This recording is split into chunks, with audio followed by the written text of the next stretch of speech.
Welcome to the Using the Whole Whale podcast, where we learn from leaders about new ideas and digital strategies making a difference in the social impact world. This podcast is a proud production of Whole Whale, a B Corp digital agency.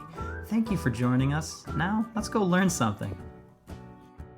We have a very timely guest on with the midterms coming up. We reached out to the Voter Empowerment Project, voterempowerment.org, and we found none other than the co-founder and executive director, Dave Chandrasekaran, to join us on the podcast. Dave, how's it going? It's going great, George. Thanks so much for having me on. Well, I could imagine, a million other things that you are racing to do as we approach such an important time in American Politic.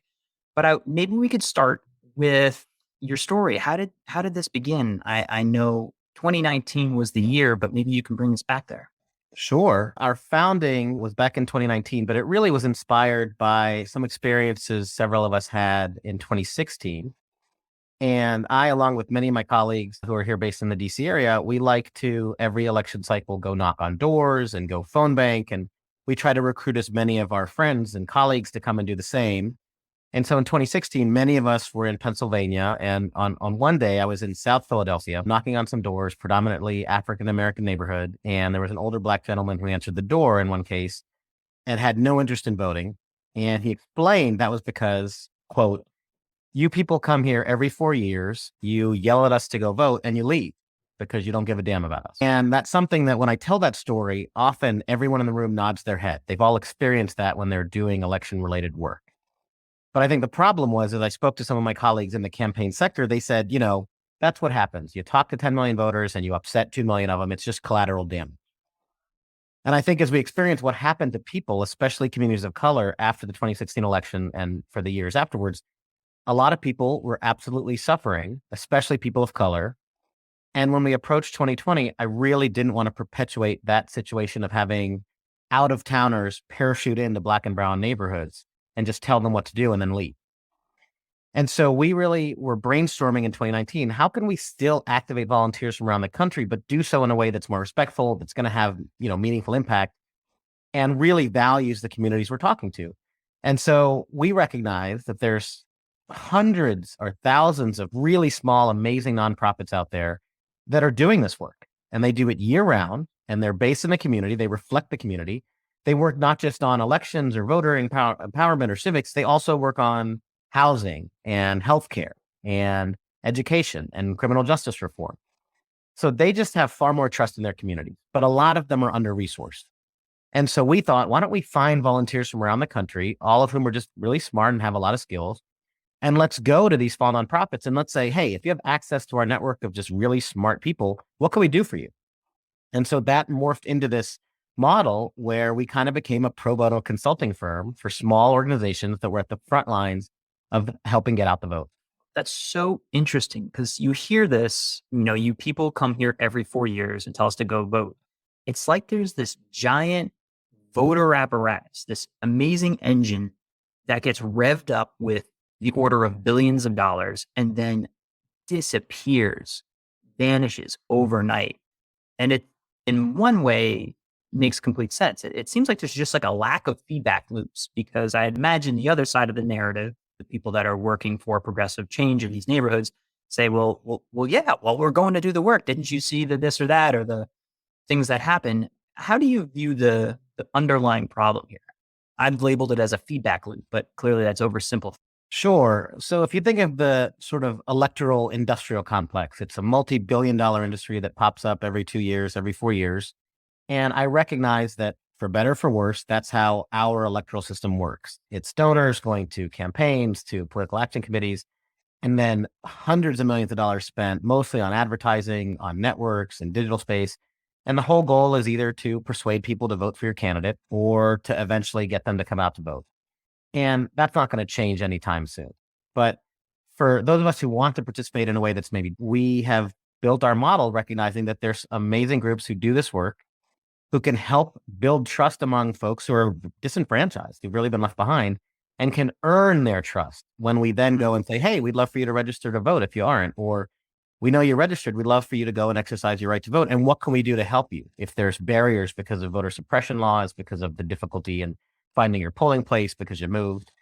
And I wish there was more emphasis on that to the larger, broader tree that's working on elections to realize that investing in these groups and doing so not just every 2 years or 4 years, but year round, that really helps. A lot of these groups report that funding comes, the summer before an election. There's all this beltway influence on them of what they need to do with strings attached to the funding, and then it disappears. And so they hire people and then have to fire people and then find new ones again. And then, and one thing I'm very thankful of is that a lot of the philanthropic community who cares about civic engagement and democracy have really moved more to this longer term investment in these kinds of organizations, multi-year grants that are big enough that they can hire and train quality staff, that they can use some of that money to invest in the community through outreach and events. And I think that is having an impact. But I'll be honest, as you know, the rise in voter suppression in many states around the country is making the task of helping people vote all the more difficult. Dozens of laws have been passed in many, many states that are specifically targeted at making it harder to vote, especially for people of color and other disenfranchised communities. So I do hope that the larger industry that cares about voting rights will really look at how we invest that money and the support, not just episodically, but year round over the long term, and helping these groups really expand their impact over time. I do want to get more into how you're working with volunteers, training them, placing them, connecting them. But I'm also curious because there's a sizable voter engagement and, midterm circus going on right now. I know you're focused on the overall, like, how do we build over time? But I have you in this moment.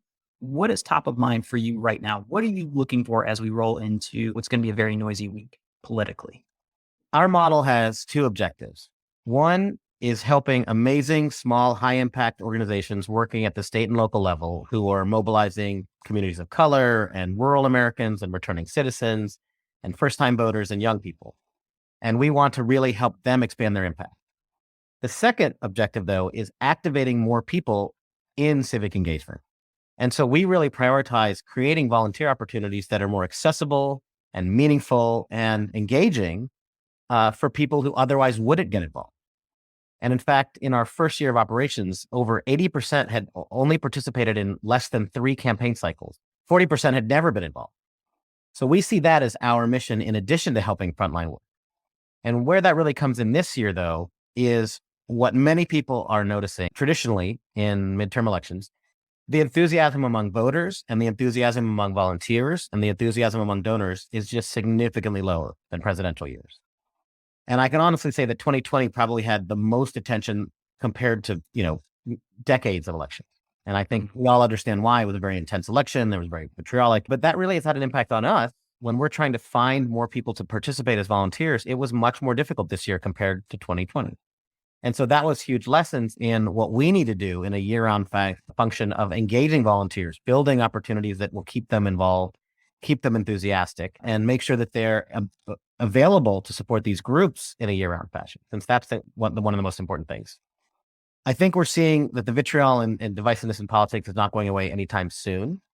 And that certainly motivates some people. But there was a lot of people who were volunteers with us, and a lot of the groups we work with, they just really care about helping people get out to vote. It doesn't matter whether you're for liberal or conservative. It doesn't matter, where the voter is in the country.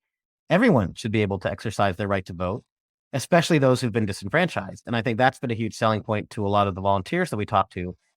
Rather than door knocking or phone banking and talking to strangers on the phone, and that's a very difficult circumstance, difficult activity, and frankly, not everyone's good at it. But instead of that, they can use their existing skills helping really amazing frontline groups and the staff they get to interact with. It's just a much more pleasant experience. And so we certainly hope, despite lower enthusiasm in these quote unquote off years, we want to figure out how we can grow our impact in recruiting volunteers so that we're delivering for the groups that we're helping. That makes sense. And so maybe you could say a bit more about, I think at a macro level, I'll also say that we've seen a decrease in volunteers. There are, big picture things like employment levels, after effects of COVID involved in this, as well as inflation, cost of gas for transport. The volunteering in general seems to be at a bit of a decline. What is your hope, though, when you recruit volunteers at this time of year? Because there's a sudden surge, albeit much lower than our every 4 year. This is an off cycle. What is your hope, though, in raising the visibility of the voter empowerment project in front of volunteers, I guess, at this moment? We are very much interested next year in focusing on understanding what motivates people to volunteer, what excites them about it, and what can we do to earn their participation. So, for example, we're really broadening our investment in professional development. So we recruit volunteers. The youngest was 14 in 2020. The oldest was much, much older. They are anywhere from students in high school and college to early career professionals to executives to retirees. But especially for the younger volunteers, we know that there's a way we can help them develop skills, help them find mentors, help them as they advance in their careers or in their education. And so we really want to highlight that. We want to develop that more formally so that when we approach, the masses we want to recruit to volunteer, we can say, this is something that you benefit from as well. So that it doesn't rely on people's political motivation or the intensity of an election cycle.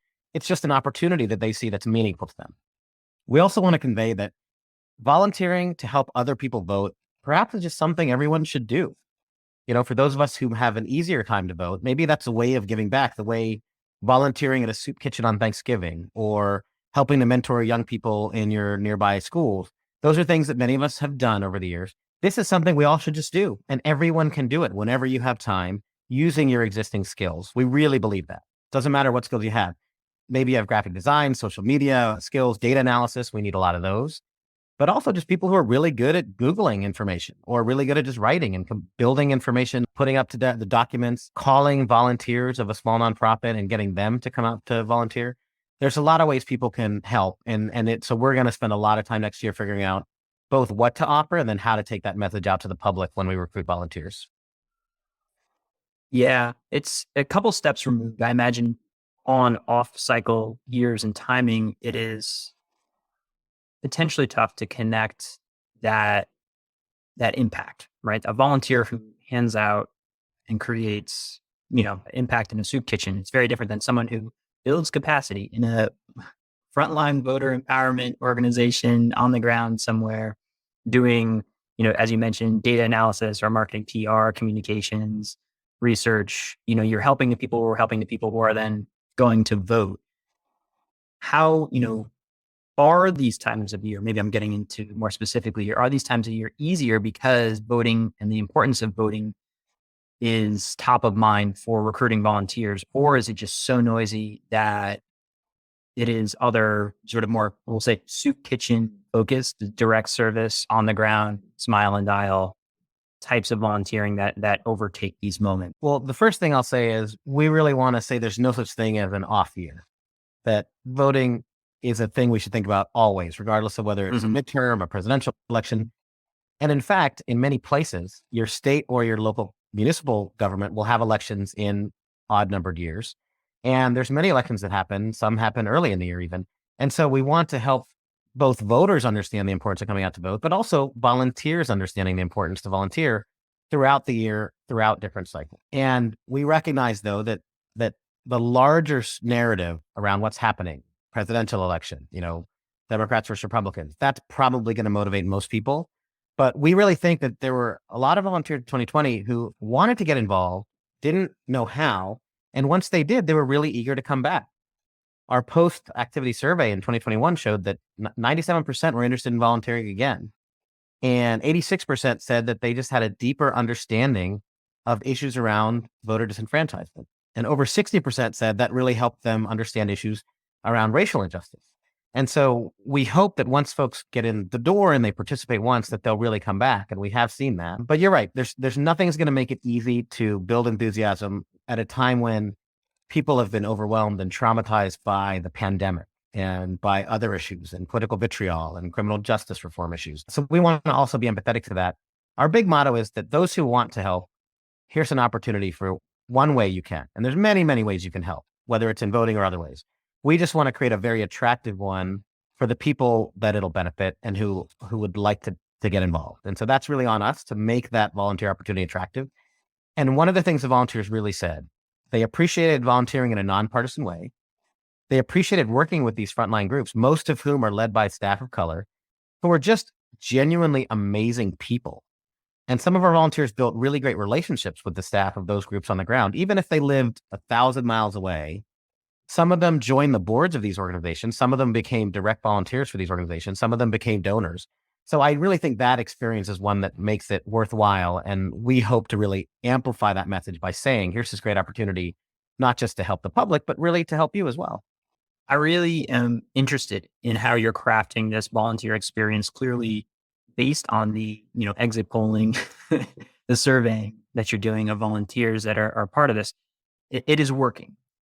How many volunteers have gone through this process? Can you give me an idea of some of the numbers? And then as much as you can, like what kind of impact can you tell these volunteers are having given the wide range of services that these volunteers are then providing to frontline organizations? Since the start of 2019, when we launched, we've had, close to 500 people sign up interested in volunteering. About a half of them eventually ended up participating, getting onboarded, getting involved in a project. But I'd say about 180 or so have been like really active in delivering services. And we certainly hope in the future to double or triple that number once we expand our capacity. We know that for most volunteers, it's really hard to balance their work commitments and other things going on in their lives during a pandemic, childcare, a lot. And that's why we allow volunteers to volunteer when you have time. Do you have a couple hours this week? Great. If there's a project that needs someone to help edit a newsletter and you have time to do it, great, do it. And then if you're busy for a month, that's okay. And when you're free again, come back and we'll offer what other projects are around. We also want to make sure that the groups we're helping are able to receive our help without adding burden to them. And that's why one of the most important things we do is we manage the delivery of services. A lot of groups match people, they match volunteers to organizations, and I think that model absolutely works as well. But we wanted to be careful because we didn't want the organizations to have an additional thing or additional person to have to oversee. So we just get the info from an organization. Let's say they want to update their website. They want new information on their civic engagement page. They just don't have time to research it. They don't have time to upload it. We'll find a volunteer who can do the research. We'll find a volunteer who can then take that information and write copy to go on the website. And then we'll find a website expert who can then take it and put it up online. Maybe a graphic design volunteer will create some great graphics with it and add it to that webpage. And so, multiple people are working on a team and we can get this done in maybe a week. And if folks want to go out and hire people, if they had the funds, that could take, 3 weeks just to sign the contract and then months of meetings and then maybe it's updated. So we really value our rapid response process to help these groups who are in need, who just don't have the time or capacity to do it in-house. This is such an important point, and I'm really happy that we're turning towards it because I think there's this myth that all you have to do is point a volunteer at a nonprofit and boom, good things happen, ignoring the amazing amount of project management, organizing, messaging, and generally corralling of volunteers to have an actual workable product created. Maybe you can dig a little bit deeper into how this actually works, because it sounds like you are effectively running an agency that is leveraging volunteers to have finite deliverables that can be relied on by these organizations. Like what? This sounds like a PM circus. What is going on? How are you doing this? So we often describe ourselves as a pro bono consulting firm for small, under-resourced voting rights organizations at the front line of voter engagement. But I think that sounds a little corporate. So we really consider ourselves an organization that gives free technical assistance in a way that is tailored to what an organization drives is their need. But you're right. Managing all of the different projects is an enormous Herculean effort, and it's not insignificant. And that's one of the reasons we're really aggressively trying to raise more money from foundations, from donors, so that we can hire more staff. It really just comes down to having good people who are organized, who can help recruit volunteers, who can help identify the great frontline groups that are doing voter engagement, and then who can help assign the volunteers the work. But the most important is following up and making sure the services get delivered, especially since volunteers are donating their time. It's not like they're staff. It's not like you have that ability to sort of really just directly have that authority to sort of order them to get certain things done. You're really asking for favors, which is why we're very supportive in helping anytime a volunteer needs help or needs information from the organization.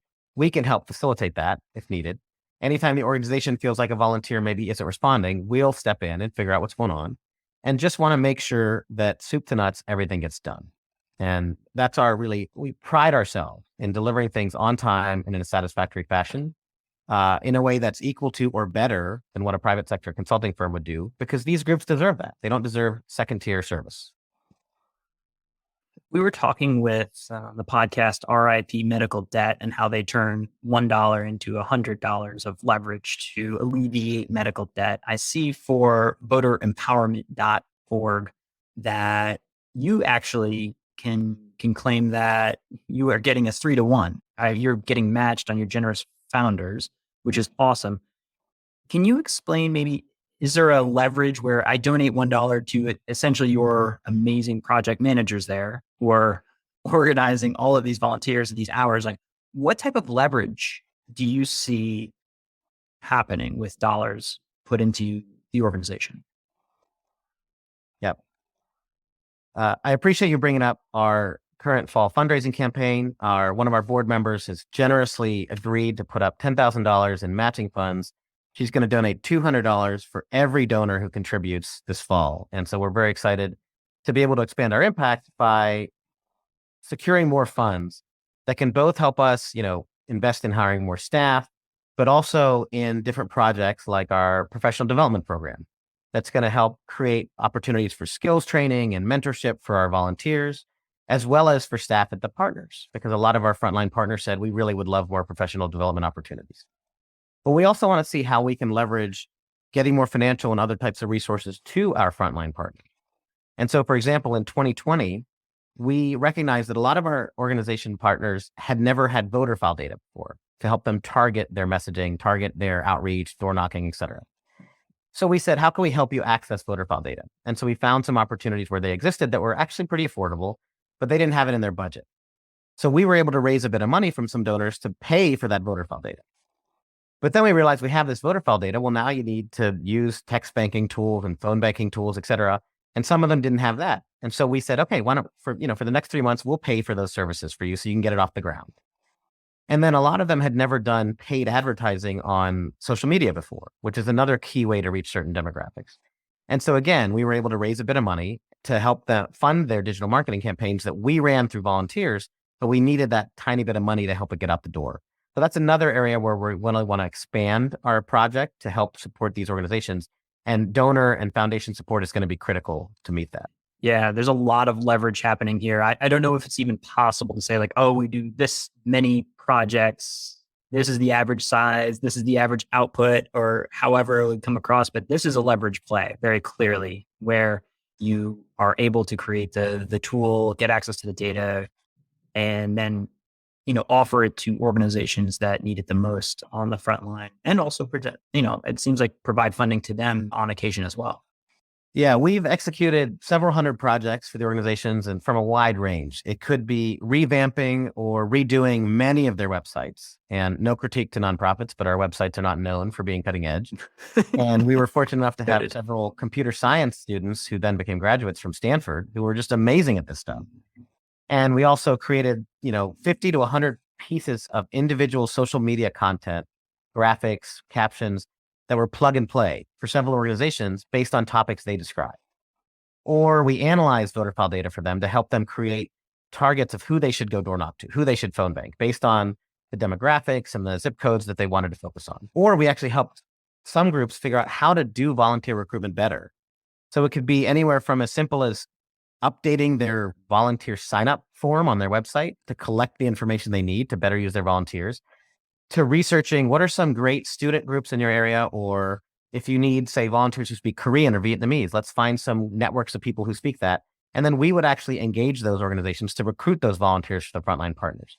So the projects were really diverse, and some would take an hour or 3 hours. Some would take, once a week for 3 months to help execute. And it just really is a broad range of ways we help organizations and create them in a way that volunteers who have different time, different skill sets, and different interests can really plug in wherever they want.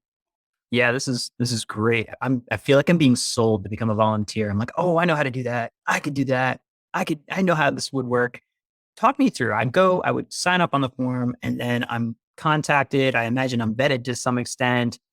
What would my experience be? And I guess maybe it also depends on the time of year, because right now, let's just be honest, you're volunteering to like work for the next week. This is not the, maybe the right flow, but big picture, if you care about voter engagement, it seems like a great use of energy and skill. So walk me through what that's, onboarding. What does it feel like? What does it look like? Well, first off, George, I absolutely would like to recruit you to come volunteer. And I know several groups have been interested in launching podcasts, but your expertise would be very, very well received. Oh, yikes. So in terms of the process, if you find our website, voterimpowerment.org, you can click there to sign up to volunteer. And, we'll reach out to you pretty quickly and just say, thank you for volunteering. The sign up form includes an opportunity for you to list what are the different skills you might have. It might be creative, like graphic design or social media or writing. It might be technical, like web design or data analysis or computer programming. Or it might be sort of logistics and administration, like helping to recruit volunteers or helping with backend, HR, operations, accounting. And we'll onboard volunteers just to give an overview of what the experience is like. And we really get a sense of, well, what kind of time, do you have now over the year? And then we can add you to our list of volunteers based on the skill set you said you have. And as we approach organizations throughout the year and they share with us, hey, right now I really need someone to help me draft some new social media content, we'll reach out to anyone who said they had social media expertise and say, is anyone available to help this amazing Asian Pacific Islander outreach group in Arizona or in North Carolina create some new social media content targeting youth from API backgrounds?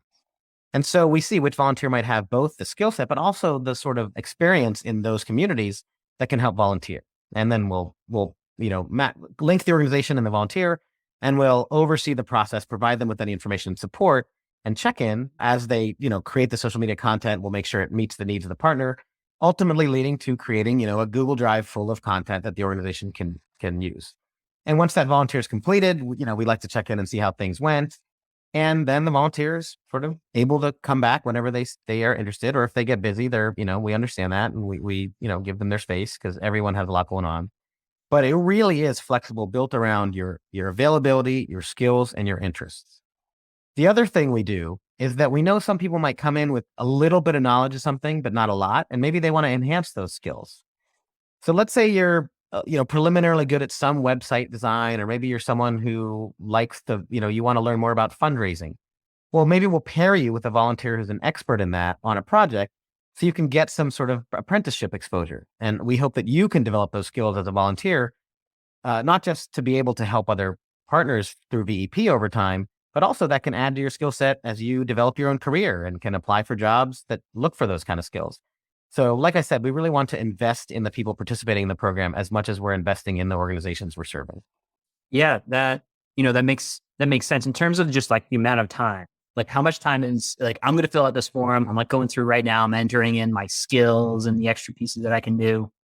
What is the amount of time before I would be potentially placed on a project? Or it's like I get called in if the project arises that matches it?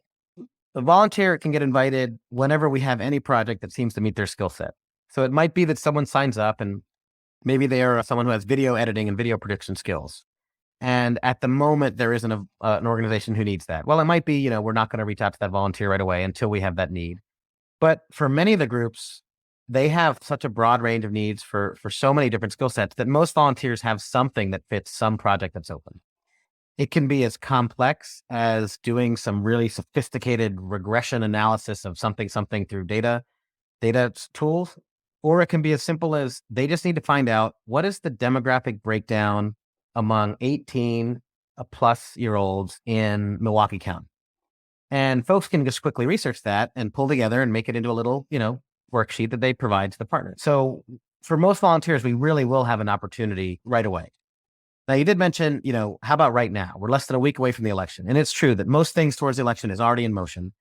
But one of the things the organization said very clearly is that when they need help is not only September through November, but perhaps even more important, starting next year, January through next summer of 2024. That's when they have time to work on things, to take on new projects. That's when they really want to test out new tools or new ways of doing outreach. that's when they'd like to learn and take trainings on they can improve their social media skills. So we really are aggressively inviting people to sign up to volunteer right now while elections are on their mind, so they can help us out, in November and December and into next year, which I think is going to make or break voter turnout in 2024, if that's something people care about. The human response to emotion and disaster thinking and of the moment has got to be so frustrating for you. We donate and we're triggered to donate to disasters, hurricanes when they happen, and then the interest dies as well as the attention, and then the commitment to it falls off. So it really does seem like when people are motivated in this window is when you would recruit the most volunteers. Is that accurate, or do I have this wrong? It's 100% accurate that people are certainly more motivated to donate or volunteer in the moment, in a crisis, in response to a severe event.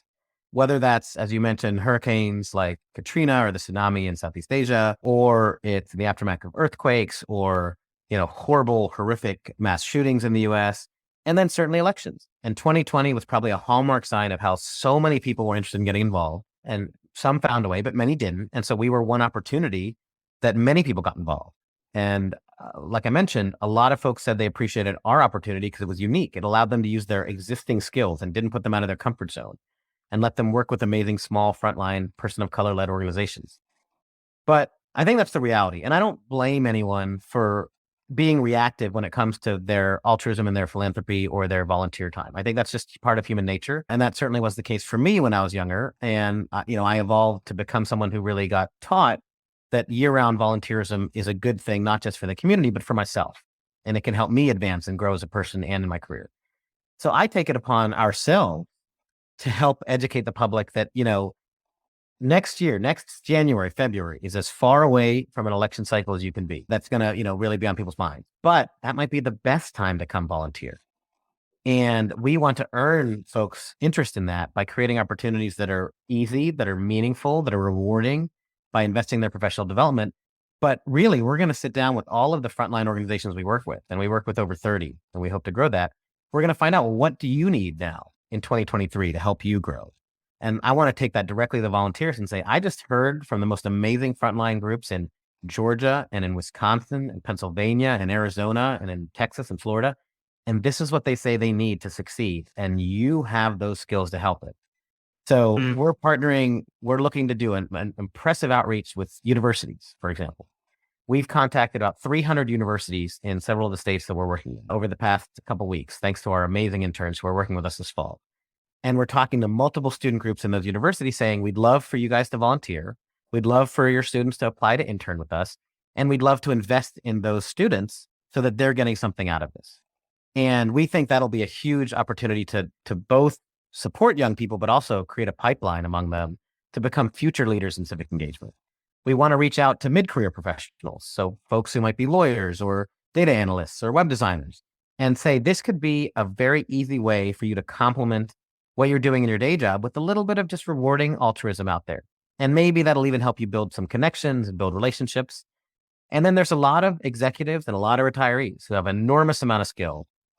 And especially the retirees have a lot of time on their hands, and saying, here's a great way you can help positively impact our country at a time when democracy is under attack. So I'm cautiously optimistic that we'll be able to recruit more volunteers despite, this year's lower enthusiasm, as we really invest in what we think is going to matter to the volunteers. One more important part of the puzzle. I mean, you're dealing with a two-sided marketplace, which is notoriously the hardest, where you're finding volunteers, but also the projects, the types of projects structured in a way that are, packaged so that a volunteer can actually plug in, play. But more importantly, you mentioned the 30 community-based organizations, as I understand it, that you have, and you have built trust with, because, that is really where the actual impact occurs. Maybe you can talk a little bit about how you recruit them, how you work with them to find those types of projects, and even like what is the most common project you see coming in 2023? Yep. In late 2019 and early 2020, I just researched, civic engagement organizations in the many states we were focusing on. And I could tell you, it was an enormous amount of research. I built a very impressive list of 300 plus organizations, and I just cold emailed. And then I had emailed them a second time, and then a third time. And I got a response rate of maybe about 10%. But even that was 20 plus organizations. But I heard from one of our, the first organization we worked with, an amazing group in Michigan called API Vote Michigan. The director has since joined our board, and she's lovely. Rebecca, she's just been an amazing partner. She told me, I got this email from you for free help in communications and social media and web design. I just didn't think it was real. It seemed too good. No, definitely fake. Definitely fake. Here's yeah, sure. Where's the catch? Where's this, And so you're right. We really had to earn the trust as a new organization that at the time was grassroots. We weren't incorporated at the time. We were just I always say we were just a bunch of nerds with a Google spreadsheet. And we were eventually able to earn through, having her on board, having a couple others during our pilot phase, having them be able to give us quotes that we used in our email outreach to other groups to show that we were real. And so over time, we built up, we built connections with several groups. But the most important thing that we learned from them was that they really didn't want to be told what to do. And I think that's a very common relationship between Washington, D.C. and community-based groups out in the field, is a very didactic relationship. And that's not what we were. We were wanted to hear from them what their needs were. But the other thing they told us is that we would give them a list of ways we could help. And they said, I didn't even know I could access voter file data, or I didn't even think about creating video ads to post on social media. So we didn't know what we didn't know until VEP came and showed us the opportunities. And that I really take pride in, that we were able to help expand their scope of what they wanted to do to impact other entities out there. We were fortunate enough to then get incorporated last year. We joined a fiscal sponsor that handles all our backends. And now we're a formal nonprofit C3. We have our web domain. We have our formal emails. So that really helps in our outreach now. And I can assure you, I haven't had as much difficulty getting organizations reaching out to me lately. Many, many want help. And so we're actually in the opposite circumstance where we have so many projects that need to be done and not as many. Oh, interesting. All on. But again, I think that's the heat of the election cycle, because we really ramped up in the summer and fall. And I hope next year, as we are past the election cycle, we have a bit more time to both grow our volunteer network, to invest in them, but also work with the organizations. They don't need a 3-day turnaround on something after the election the way they do now. So after the election, we can take a writing project on, and it's okay if it lasts 3 weeks, or we can do a web design, and it's okay if it lasts a month. And that'll just help increase the number of volunteers who can participate, since it'll fit their schedule more. That makes a lot of sense, but also sounds like a lot of work.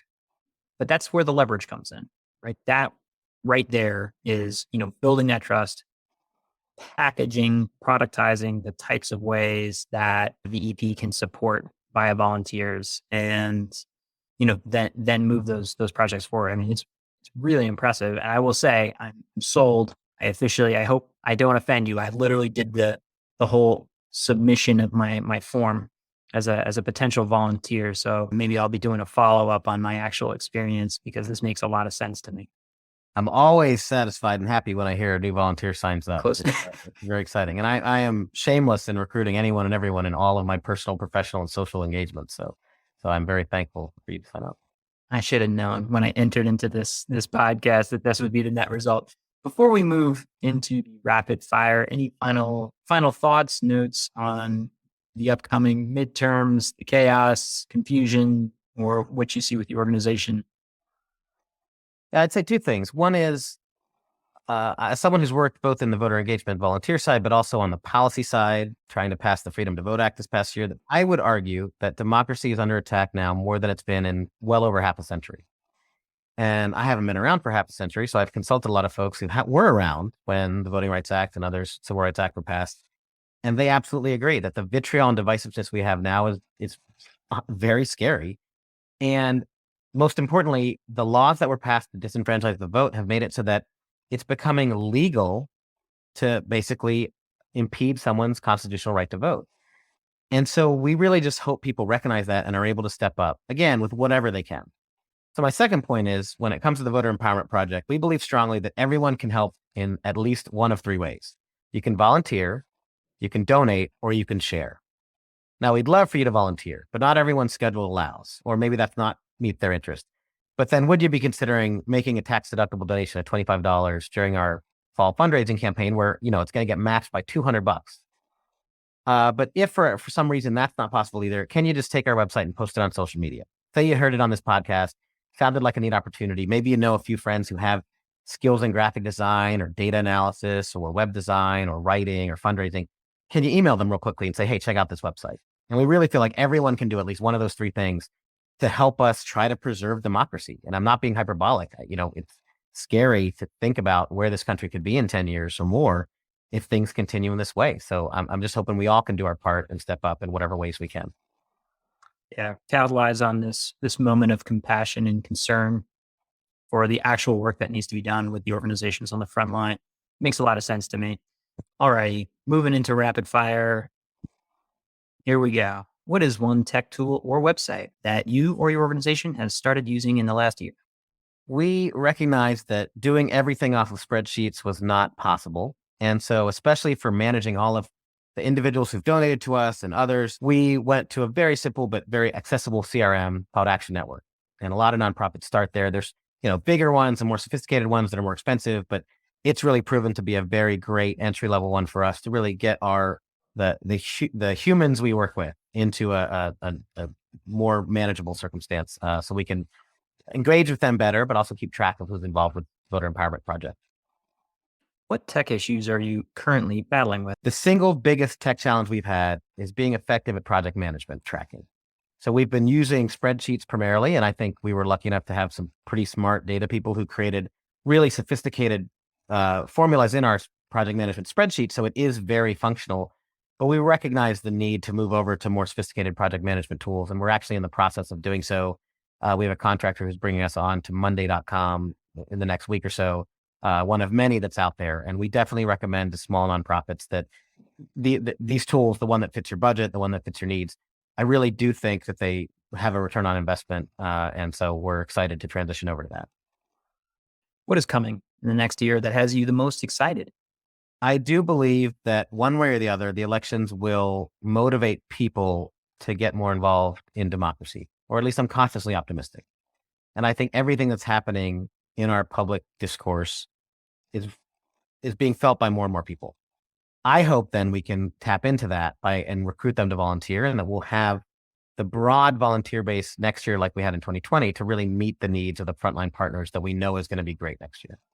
Can you talk about a mistake that you made earlier in your career that shapes the way you do things now? Throughout my career, one thing I know I've done is try to do everything for everyone all the time.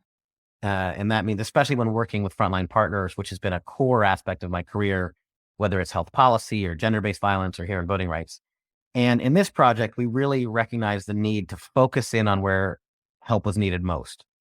And so we, had to pick certain states where we knew voter suppression was at high risk. We also had to decide which services do we do and which services do we, not focus on. We purposely limited our focus to voter engagement and not policy and advocacy. And then we really had to decide which groups to work with. And so we prioritized small groups that are under-resourced, that are at the state and local level. Even though there's other groups that are very deserving of help, we just wanted to tailor and focus in so we can, do it well for the people we're serving. Do you believe that nonprofits can successfully go out of business?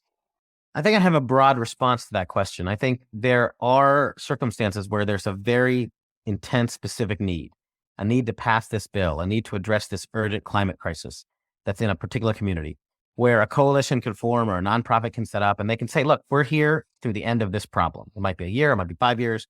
We're fundraising for it. We're staffing up for it. We're going to resolve it for the better. And then we disband. And I think that's healthy. I think sometimes a lot of nonprofits start up and then they're just in perpetuity forever. And then they're just fundraising forever. And then they just become part of the milieu. But I do think a lot of the other nonprofits that are built to solve some of the most intense issues of inequity, both domestically and internationally, I just don't have optimism that we're going to solve most of those issues anytime soon. And so sadly, we do need those nonprofits to exist and to fundraise and to have staff over the long haul as we try to solve really big problems with really great solutions. Do you think the voter empowerment project could successfully go out of business? I will happily, close up shop of the voter empowerment project if and when every person is very able to exercise their right to vote in an easily accessible way. I think the trend is heading in very much the opposite direction. And so, the main reason for us incorporating is because we check, is there a need for this model long-term? Is there support for it? Does our frontline partners think that they need this help going forward? And the answer was absolutely yes. So for as long as we can be helpful, we'll be around as long as we have the funding to do so. But if and when voting becomes as easy as it should be in the country, I will be the first person to close up our shop, free up our web domain for anyone else, and for us to go focus on the next big problem. We won't be holding our breath on that, but aspirationally, I like it. If I were to put you in a hot tub time machine back to the beginning of your work with the Voter Empowerment Project in 2019, what advice would you give yourself? A few things. One would be start earlier. We certainly were aggressive in our thinking in 2019, but we should have started earlier. The second would be to build relationships with formal entities sooner, whether that's national organizations or especially universities. It wasn't until later that I really realized how much students were an amazing source of volunteers and had unbelievable skills: social media, web design, writing. So start there earlier. And then thirdly, I would have invested in our project management tool much earlier on, because I think that would have made us much more efficient.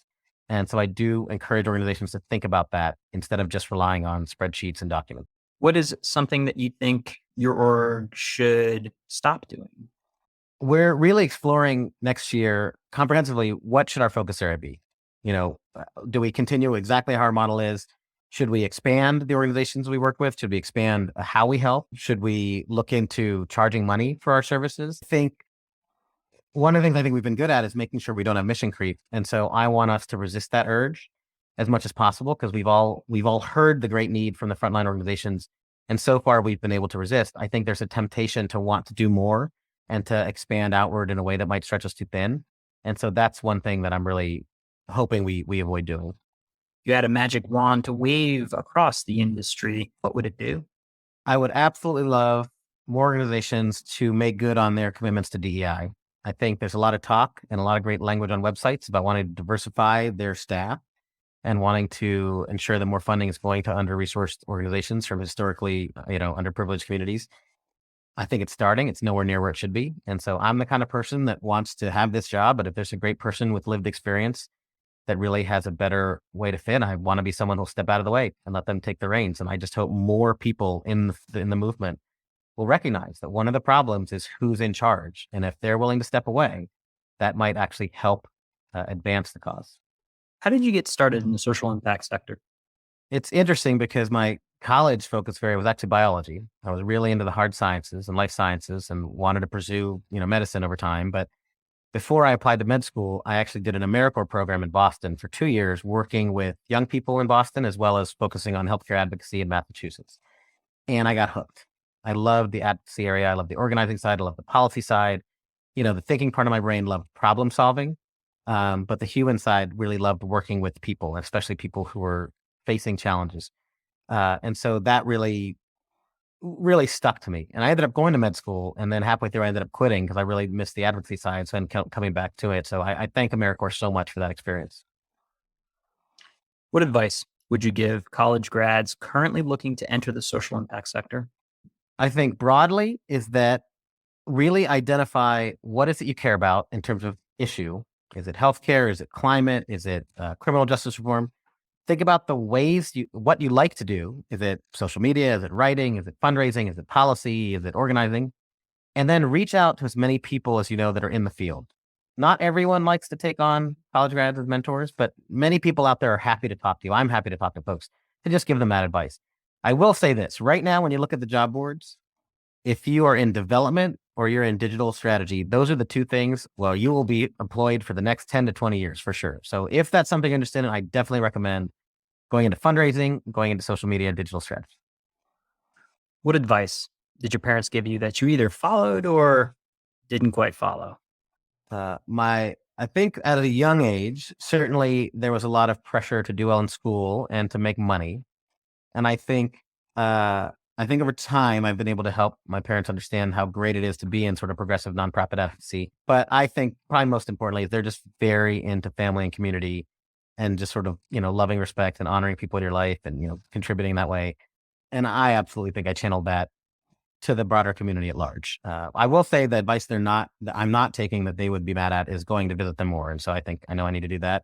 Thanksgiving coming up, so I'll be sure to go and see them. Gotta go visit. Have you called your mom? Yes, we talk periodically, not as much as they'd like, but they've actually over the years have become a lot more active in social justice issues and fundraising and donating.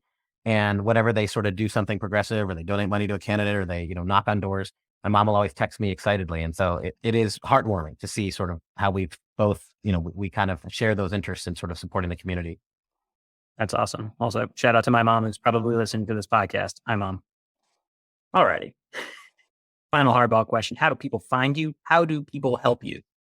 Please check us out at voterimpowerment.org. As I mentioned earlier, there's 3 ways you can help, that anyone can help. You can volunteer, you can donate, or you can share. So please sign up to volunteer. I promise you the opportunities will be fun. They'll be interesting. They'll be meaningful and rewarding. And we invest in you so you can grow your skills. If you can't do that, or in addition to, can you please donate? $20, $25, $100, whatever you can spare. Our generous board member is matching every donation with a $200 match. And so we hope to get as many donors between now and the holidays.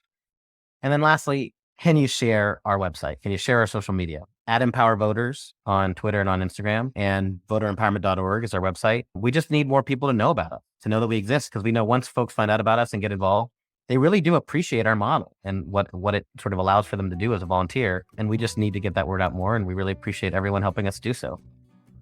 There you have it. Share either your time, your treasure, or your tweets. Do it. I love the skill-based approach to a massive problem facing democracy in our country. I wish you all the best, and I thank you. Thank you for the work you do. Thank you, George, so much for having me, and thank you for doing this innovative podcast. I always appreciate it, and folks in the media really prioritize bringing folks on board who can talk about, movement building. And so thank you so much for what you do.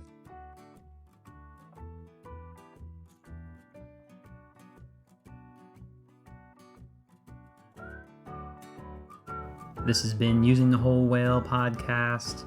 If you want to keep learning more about these topics and others, head on over to wholewhale.com/university to keep learning with us. Thanks as always to GregThomasMusic.org for his tunes that underwrite our tracks. They're fantastic. Hope you're doing well, Greg. And just a reminder, subscribes really help us on any platform that you listen to us on. Please give a thought to click and subscribe, and maybe even a comment, because we like hearing from you.